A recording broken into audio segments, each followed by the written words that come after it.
Hi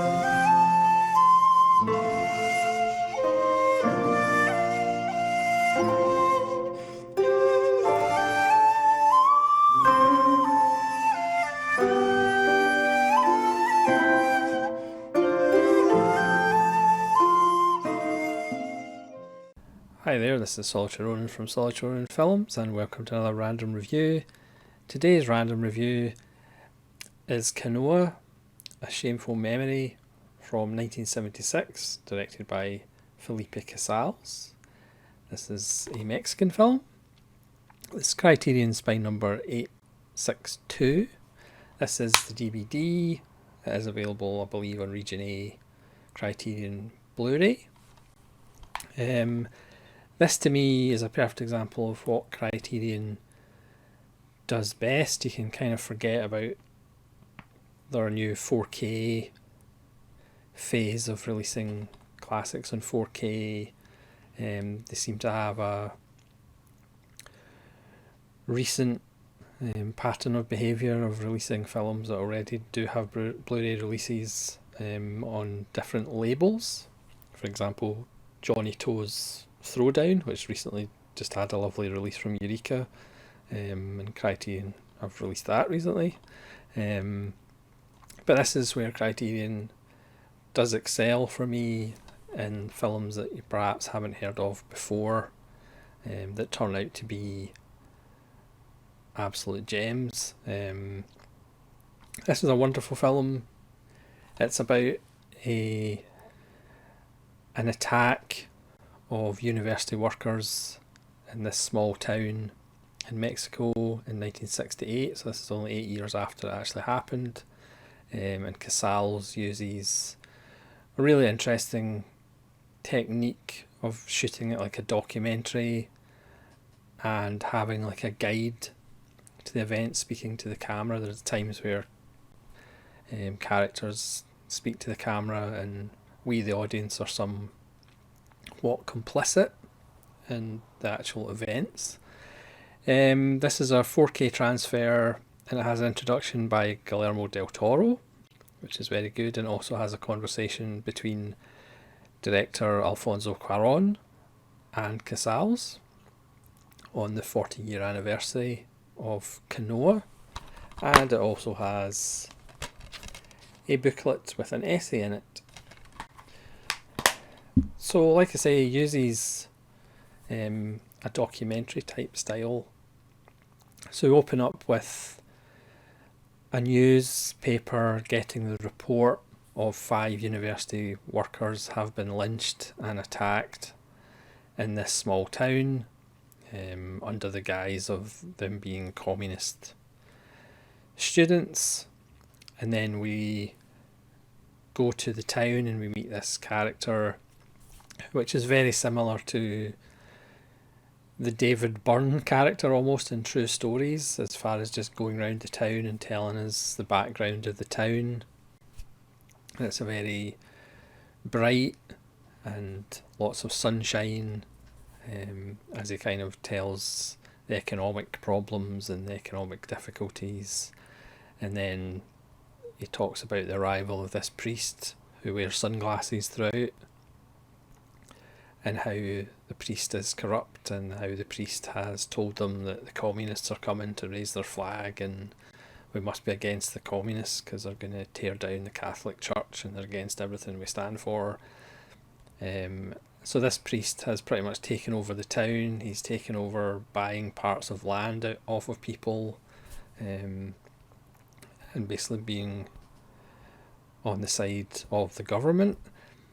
It's a fascinating film in the sense that it's state funded, and obviously this is just 8 years after this happened, and some other famous massacres in Mexico happened. So the person who was actually in charge of the state funding of the Mexican film industry essentially was the brother of the president at the time. There's a nice picture in the Cuarón Casals interview with the then president, talking nicely to the Queen of Great Britain, and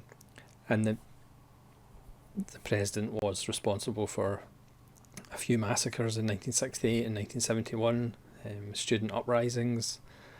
So it's kind of interesting that the president's brother was actually in charge of funding this film that obliquely obviously kind of takes shots at the whole government and the corruption within. But again, during that interview, Casals makes the point that the brother was actually an ex-actor. He was an actor in the Mexican film industry for a long period of time, and actors are generally only interested in themselves. So, which is a wonderful truism. So we then go from this little travelogue kind of documentary feel to we see the priest in action and everybody's hanging on his very words. It then cuts between time, and we are introduced to the 5 characters who are going to be attacked and lynched. So by doing it that way, the director kind of puts us in a state of, we know what's going to happen to these characters who have decided just to climb a local mountain. So they work for the university, they're not students, they're not part of the communist, well, as far as we know, they're not part of the Communist Party, and they've just come to this village to climb a mountain. But because of the frenzy that this priest has put into the local people about the communists are going to come and steal your animals, that's what happens. But we have this lengthy build-up as we get to know them a little bit. We see their journey down to the town. It starts raining, so they can't actually go up the mountain, so they're looking for shelter. And again, we know what's coming, so again, you have a kind of heightened tension while you're watching the film. They eventually shack up for the night in this farmer's kind of hut or shack. That's generally the best place to shack up, in a shack. While the priest has kicked off the PA around the village and getting people to scream maniacally about the communists are here and they're coming to get us and they want to burn down the church and want to put up their red and black flag. And the students initially, sorry, they're not students, see how easy it is to get mistaken. The university workers initially kind of laugh it off and they're not talking about them, and then they kind of realise, hang on a second, they are talking about us. And the farmer, the landowner that's put them up, he's anti the priest, so the townspeople are kind of against him as well, because as he says, there's been previous occasions where they've been on the PA slagging him off. He's been kind of coerced to sell off his land and parts of his land, so he's kind of anti the priest and anti this corruption. The mayor is a drunk who's pretty much just there as a figurehead. The sheriff, for all intents and purposes, who runs the jail, strangely enough, doesn't have any resources or help. The whole town's pretty much run by this priest. So, I mean, this isn't particularly spoilers or anything. And then the mob gets their torches out. This is it is not a film for people who think violence should only be kind of polished and stylized and the Hollywood shiny James Bond violence. This is violence done properly. It's arguably the best depiction of a mob and the brutality of the mob. The attack is absolutely brutal, but again, the way Casals shoots it, you're in it. you're complicit in it, which makes it uncomfortable viewing. It's not one of those, the audience is distanced from it, so you can kind of sit back and eat your popcorn and not really be affected by it.